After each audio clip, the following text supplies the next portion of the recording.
遲啲會堵塞呢個漏洞。施麗珊又期望政府提供多啲過渡性房屋同埋公屋，俾有需要嘅基層可以盡快上樓。NOW記者劉善圖報道。冇排水站建政府案，財經事務及庫務局嘅招標文件顯示，今年嘅招標仍然好似2年前採用評分制，只要符合基本技術要求，就按每公升嘅水價考慮。有立法會議員就認為唔理想，促請政府檢視。何家祥報道。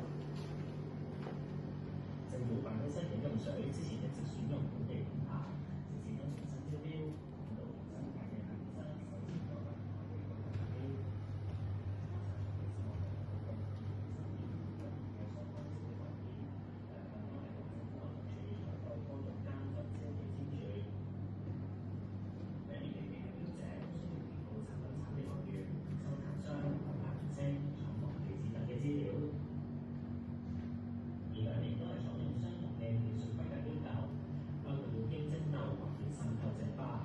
用18至19公升可退回嘅樽密封裝住，水質必須符合公眾衛生及市政條例同食物微生物含量指引等等。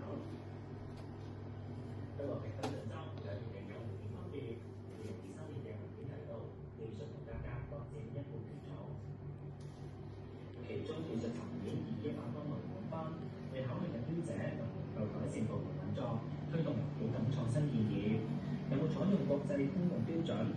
運送日程會多過定係少過3個工作日，有冇網上驗定系統等等。而今年嘅標書就